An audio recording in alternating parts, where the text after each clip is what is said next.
What's going on, my people? We running a couple minutes late. There's so much going on today. You guys excited as could be. This is gonna be a dope one. I promise you.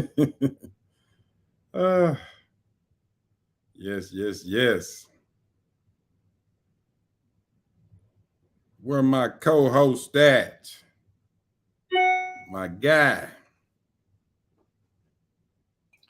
Cool. Yeah. What's going on, bro? What's up, brother? How is it going today? A lot of progress being made. Yes, sir. Already know. Mm-hmm. 1 second. I'm getting logged in to everything. What's up, beautiful people? How y'all doing out there? Leave us a comment. Let us know how y'all Yeah, doing. Leave us a like. Share this thing out because we where bring it that at? fire every single Wednesday. So share it with somebody who you know is going to get some value. Yes, Be indeed. much appreciated. Let me turn this mic. Cool. Hopefully I can hear my Let me get up in here. All right. Man, whoo! It's been a day, y'all. really, really good day. Make me always want to almost cry tears of joy. But you know, That's what we talking about today, too, is those tears. yep. So, hey, I have to gather myself, man. Give everybody, share this out, everyone that's on. I see a couple of you out, couple of you all out there. So appreciate the love and the support that you give us all the time. Absolutely. So shout out to my peoples. Hey, but listen, we've been talking about this tier thing, and people have been asking me, what is this tiers? What is this tiers? It's a formula. So I'm gonna put it in the chat just so for those joining late, we're gonna jump right into this. It's an acronym, you all. It's not the normal tiers, but it does draw normal tiers. Yeah, But it's a simple acronym, it's a simple formula, man. And but you know, until you really think about it and put it into action, it doesn't really hit you. But you know, I'll let you go ahead and break the ice if you want to no. go ahead. But Hey, yeah, I love it. okay, cool. So yeah, tears is thoughts plus emotions plus your actions equal results. Let me say that again. Your thoughts plus your emotions is that energy behind your thoughts. Ooh, But then after you have your thoughts and you put that energy behind it, you must take action because the action is the energy that's being manifested into the physical world. And absolutely. then once you do that consistently, well, the C isn't in there, but you have to be consistent with your actions in order to get the result. So that is what tears are. Mm. And you control your tears with your BS. BS. Come That on, man. Watch your BS. mouth, man. Watch your mouth. Watch your Y'all mouth. know I ain't cussing that because if I cuss, I cuss. But no, seriously, you all, that belief system is so critical to the tears that you're dropping. It's three sets of tears. You can have tears of joy, and we all love those. You can have tears of sadness, and nobody likes those. Or you can have tears of a clown because you're sitting back like, how am I steady getting the results that I keep getting? And people don't understand why. Einstein, we always say what Einstein says, but we never practice it. If you keep doing the same thing, expecting different results, you're insane. Simple as that. You're insane. So here's why I always tell everyone: it's not a matter of whether or not you're good-hearted, whether if you have good intentions.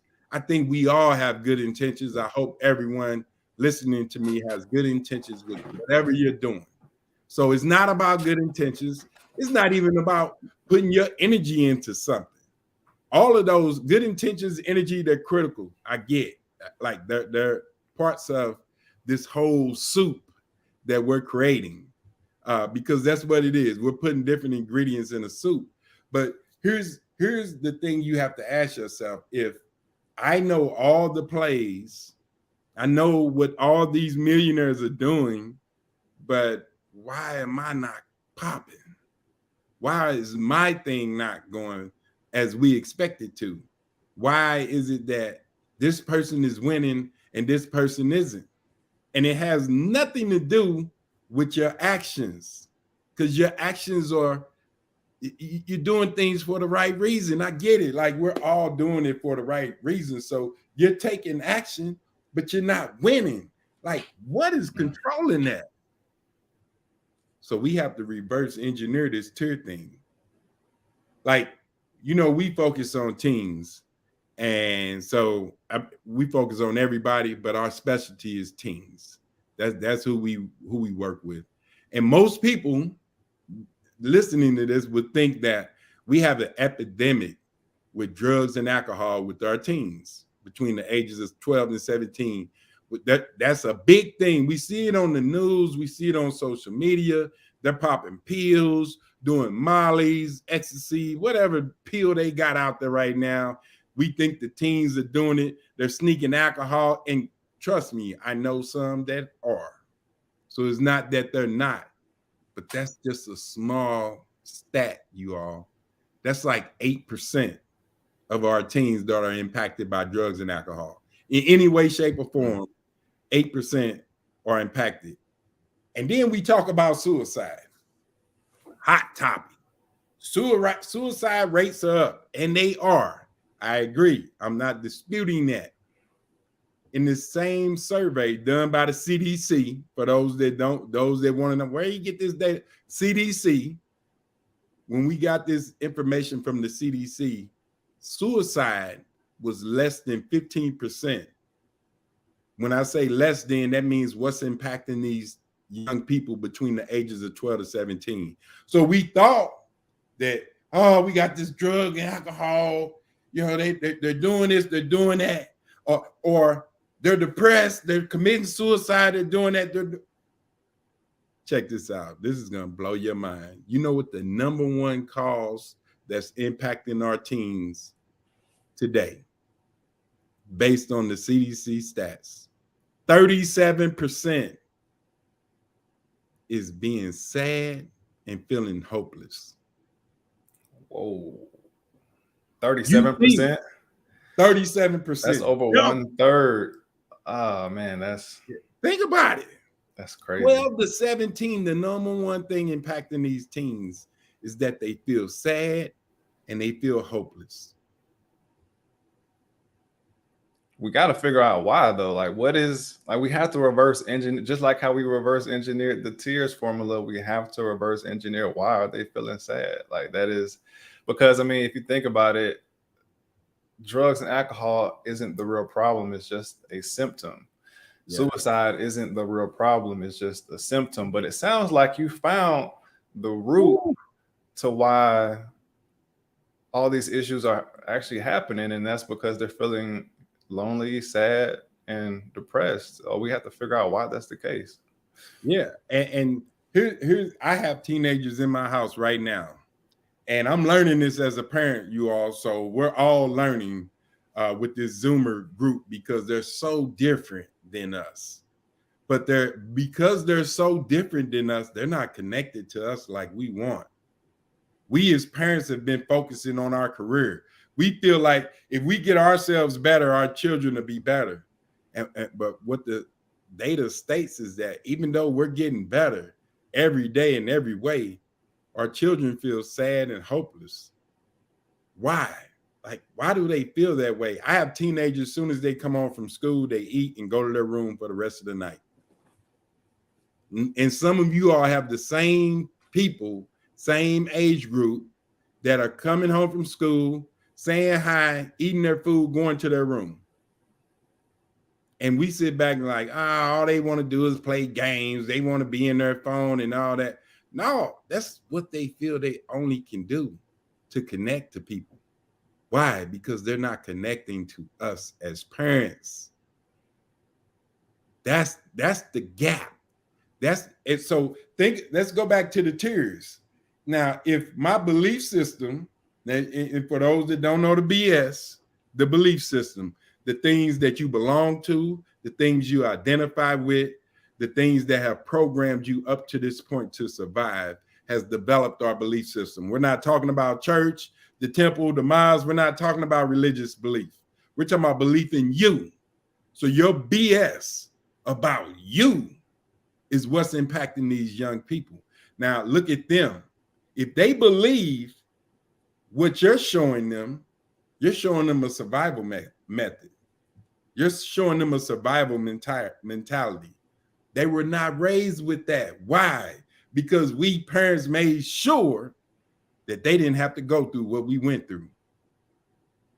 So we removed the survival mode. They don't know the survival mode like we know how to get it out the mud, how to grind, how to do it. They don't know that because they've never had to experience that. Some have, I get some. I know the majority. We're talking about the majority of children, 37% are feeling sad and hopeless at the prime of their lives. Like a teenager has the most energy. They're booming, hormones, all that stuff is happening. They're like, so why are they feeling sad and hopeless? Like, man, it blew my mind to see those stats. And this is why we came up with this formula to reverse engineer this. Okay, it's gotten us to a certain point. We get it. It did its job to help us adjust to social life and our lives and all these things we've learned from parents, from teachers, from experience, from what we see. It's developed our BS. And this BS works for us. It doesn't work for them. So now there's a disconnect between the generation before and the generation that is now.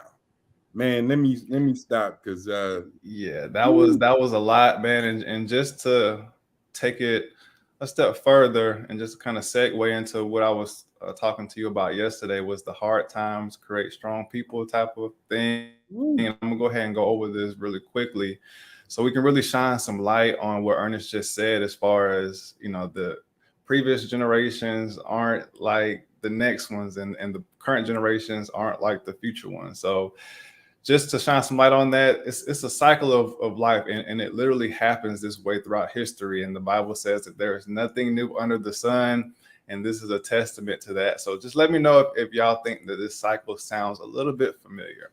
All right, so it starts off with hard times, okay? Hard times create strong people. Just like Ernest said, when you go through hard times, like you're in that survival mode, like you're grinding, like you're doing what you have to do. You have a different mindset because it's hard. Like you're built different, like you're wired differently because you're born in a different environment. All right, so hard times create strong people. Cool. Then you have strong people creating good times. Yeah, perfect. Yep. Strong people create good times. All right. So those, strong people that were made in those hard times, then they finally, collaborated and they made businesses and they started to thrive and the economy began to grow. Things began to expand. Okay, sweet. Money began to flow a lot more freely. Then we transition into good times create weak people.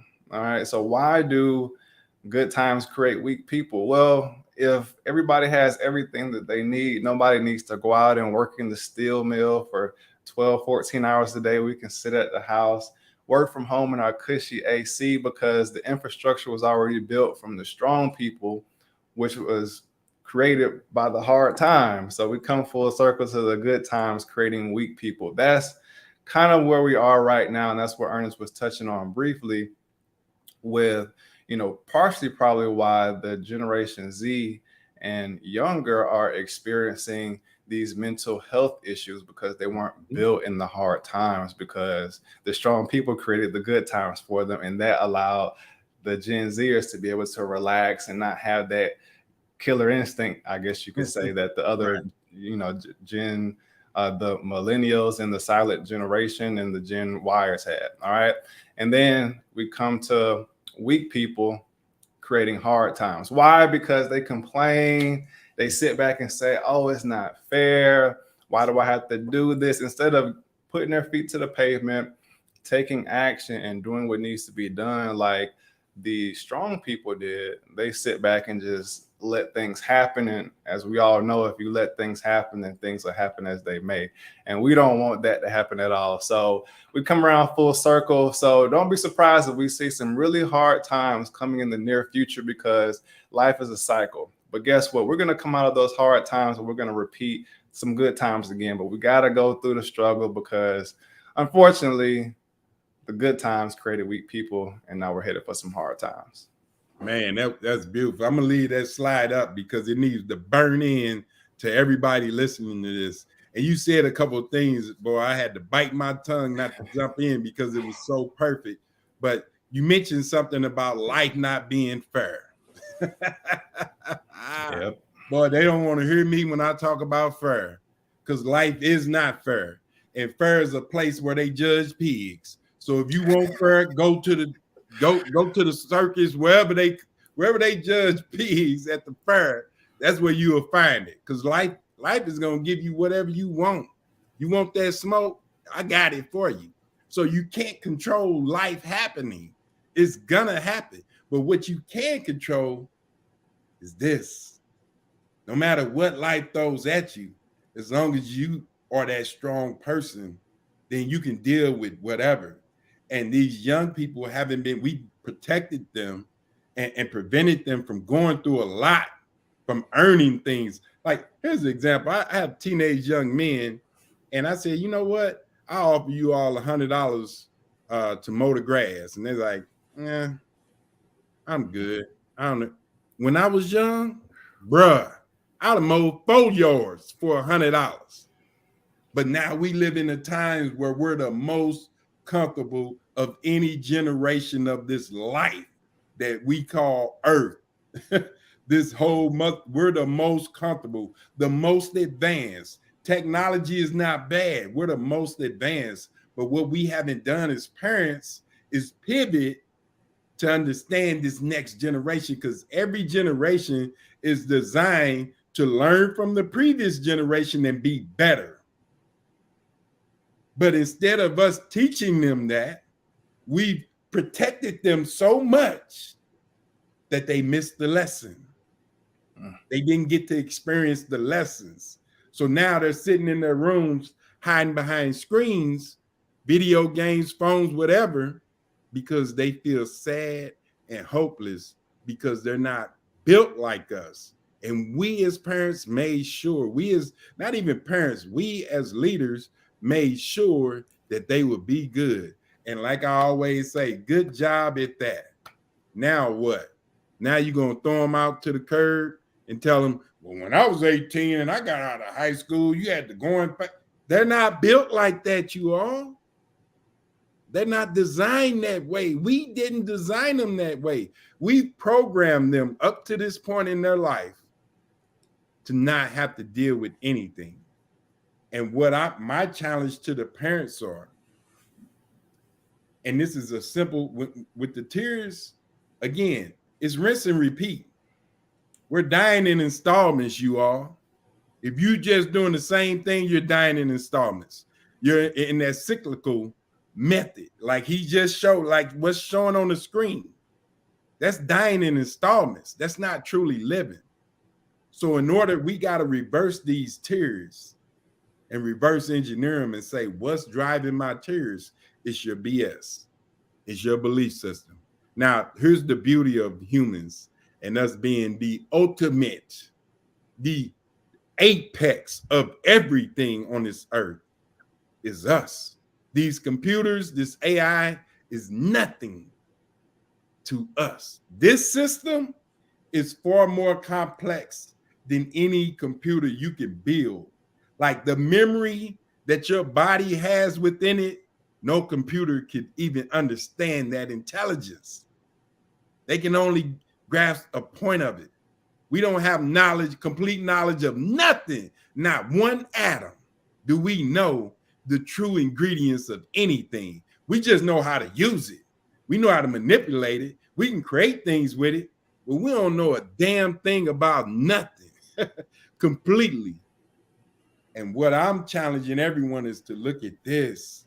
It's not about the computer. It's not about society. It's not about inflation. It's not about any of that. It's about this body that you have right now that has a level of intelligence that's beyond any computer that you can imagine. And I know they say, well, Watson, this and that. We built that.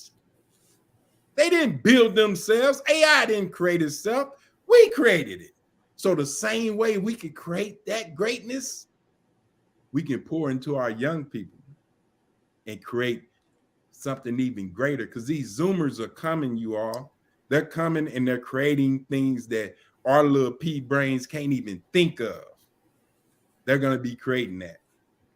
So, absolutely. Yeah, that's really spot on, man. And I want to take a slight little bit pivot and really touch back on the statistics that you were saying as far as the drug problem and the suicide issue, and just kind of tying it into what this diagram was saying also. So I want to touch on a Bible verse, Proverbs chapter 25, verse 28. And it says, Proverbs. Yeah, man, the book of wisdom, man, one of my favorites. Yes. It says, like a city whose walls are broken through is a person who lacks self-control.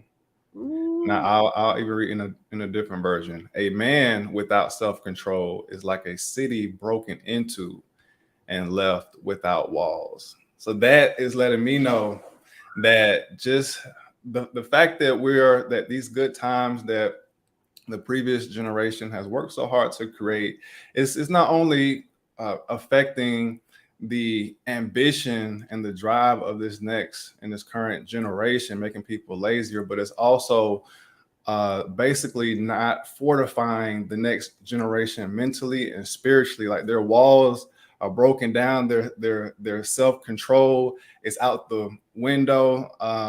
That's why they're turning to suicide at a higher than normal rate of past generations. That's why they're turning to drugs and alcohol more and more, because we haven't taught them the mental fortitude, strategies and tactics to be able to withstand any hardships that they are going to encounter. And it's even worse now because these younger people are being exposed to some of anything and everything at a younger and younger age. I mean, it's things that, of course, I wasn't supposed to be watching when I was younger, but we didn't even have cell phones. Like I had to sneak away and watch TV and like watch certain stations I wasn't supposed to be watching. But now the parents are enabling the kids with cell phones that's always connected to endless information, good, bad, and indifferent. And, you know, that combined with the inability to differentiate like what's real, what's not, what's reality and what's not, because social media is a double-edged sword. I mean, it's a tool just like anything else. Just like a firearm can be used to protect your house, or it could be used to rob a house, you know. So it's all about how you use it, and it's all about your belief system and what that tool can be used for. And unfortunately, many of our young people use social media in a way to compare themselves to others of what they don't have. And then that tends to get into their mind because they don't have those walls built up because they've been coddled through these good times. Then when, as soon as any adversity hits, or as soon as they see something that is contrary to what they feel like they should have in their life because they haven't worked for it, or they looking at somebody else put on or faking it, they're comparing that to their reality and saying, why don't I have this? Mama or daddy, why didn't you get this for me? Well, son, I should have told you that you had to work your butt off for it, but I didn't because of X, Y, and Z reasons. So I'm saying all that to say that this process is totally reversible. Yes. That's why WTF is here, to really step in and intervene in your teen or a teen boy or young man that you may know who has kind of gone off course, but he still has potential, but you may not know exactly how to get through to him. Tell him, reach out to us at What's the Formula. We have many formulas, and Tears is one of my favorites. Yes. We have many, many formulas that we'd like to teach our young people. Hey, and you know what? I want to touch on this, Tears. Man, everything you said was spot on. You know what the hardest part of this whole formula that we struggle with the most is the big E. Because think about it. Your thoughts and your thinking change all the time. You could be thinking you're in love. You get emotionally tied to a young lady or emotionally tied to a job. And then they make you mad. Your thought just changed. I don't want to be with them no more. But does your emotion say the same thing? Because no, they ain't ready to change. The mind changes at a blink, but your emotional ties, a lot of us are emotionally tied to things that happened to us 10 years ago. Mm-hmm. But our mind is constantly changing. So it's not even the thoughts and the thinking, it's your emotional connection that's really driving your actions. Because if you can think about 1,000 things, if you're not emotionally connected, you won't act. So you'll stop at the at the T, because you're not emotionally connected to that thought, and it goes by no big deal. But when you get emotionally attached to this thinking, oh, you will act and you will get certain results. So as we always state, it's not about the fruits. Everybody wants to look at the fruits of the tree and, oh, look at the fruits, they're so great. Or look at the fruits, they're dried up, they're not good. But you can't push the fruits back up in the tree. The fruits are not going back up the roots. So what do? We have to look at the roots that are creating the fruits. It's not about the fruit. The fruit is what it is. Once the fruit is shown, those are your results, and they are what they are. And we're not asking you to change your results that have already happened. We're saying clean that slate and look at the roots. So, okay, well, I'm looking at my roots. What do I need to do? We all know for body, what's it called? When you work with plants, I can't think. Botany. Yeah. So in order to have a great harvest and great fruits, it's all about the roots. What are the roots in? They're in the ground. They're surrounded by things that are designed to provide them nutrients, provide them the right substance, the right water, that's their belief system. That's you. You're part of those roots. So we have to examine the roots and wonder why we are producing the fruit that we're getting. But the beauty about this tree is that the tree keep on creating fruit. So it ain't too late. That tree is not dead. Those roots are not damaged. They just haven't been given the proper nourishment, the proper guidance, the water, all the minerals that they need to produce great fruits. So it's the same as the tears. You're looking at the results saying, this ain't what I want. This isn't what I want, are these results. So we reverse engineer it and say, why are you even thinking that way? What of your belief system is causing you to think like this? Because now, once you see that and you say, for example, with my teenagers, and I know I'm a couple minutes over because I was late, but with my teenagers, I'm thinking, why don't they respond the way I want them to respond? And then I had to take a step back to my thinking and my belief and be like, why do I expect them to respond the way I want them to respond? That's a belief system. They should do this. They know to do this. They should do that. They know that. They don't. They don't know. They were not raised like us. Most of them have not been beat half their life like most of us were. Like they didn't go through the lights off, boiling water on the stove to take a bath. They didn't go through that. So it's foreign to them, but we expect it.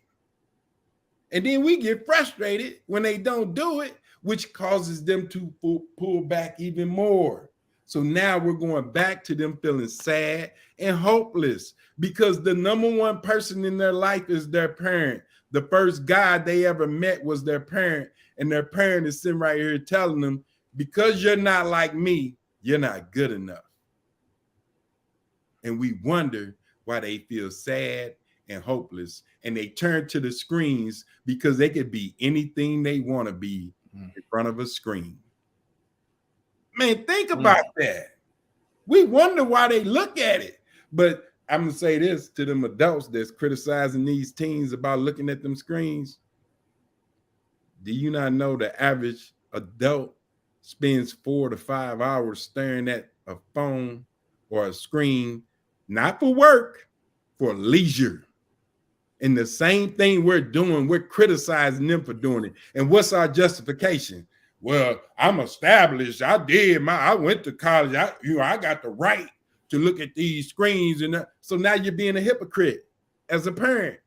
And all they're doing is pulling back. They're getting more and more sad. They're feeling hopeless. And it's because of us. And it's not because we're bad parents. It's because we haven't examined our BS. So let me say this real quick, Demetria, because I know I'm going. This is what I want to challenge the parents to do. Anybody watching this replay or watching now, here's what I want you to do. And this may seem difficult, but it's so easy. It's only difficult if you say it is. Today, tomorrow, this weekend, have a conversation with your child. Have a fun conversation. Be goofy. Be silly. Let them see that side. They don't need to see the disciplinarian any longer. They know that. They know who you are. They need to see the fun, loving side of you. And the way to start this conversation is to tickle their imagination. Your imagination is your number one power. Your superpower is your imagination, because if you can see it in your head, you can hold it in your hands. So you can imagine anything and it can come to fruition. I'm living witness of that, and you all are too. And here's what I'm challenging you all to do with your kids is have some fun with them. Find out what they see as successful. What do they imagine their life being? What do they imagine themselves looking like winning? Have fun with it. Don't critique them. Don't say, no, don't you ever think that. None of that. Listen, shut your mouth. That's why you got this big, strong set of jaws. And you got 2 ears and 1 mouth, meaning you need to listen twice as much as you opening that flap of yours, and listen to your kids and understand what they're imagining. What are they imagining when they're hiding in their rooms, when they're looking at these screens? What is your imagination? Because they're excited to tell you about it. They're just intimidated by you because you've been bullying them this whole time. But hey, no knock on the parents. Hey, I'm not beating you up. I'm telling you, this is what happened to me and continues to happen to me. And I'm getting better at this. And I'm praying that everyone gets better at this and have a great relationship with your team, because, hey, y'all, they're going to be running this whole world real soon. We about to get put on the porch. And I want to be in great hands when I'm put on that porch. Doggone right. Hey, I couldn't have said it any better myself, man. And yeah, we are a little bit over, but thank y'all for staying the entire time. If you're here live, we definitely do appreciate you. Leave us a comment. Let us know what you thought. Did you like what we said? Did you dislike it? Were you offended? Are we telling the truth? Of course, we're telling the truth, but just let us know in the comments. But yeah, that's all that we have for today. Always remember, y'all, tears. We're going to be crying tears of joy pretty soon, but you got to follow this formula.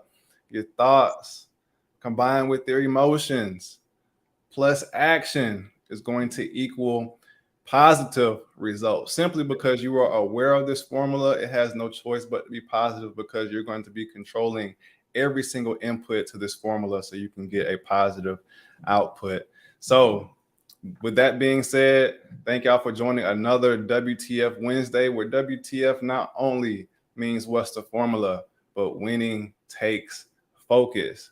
And on that note, we will see y'all next Wednesday. Peace.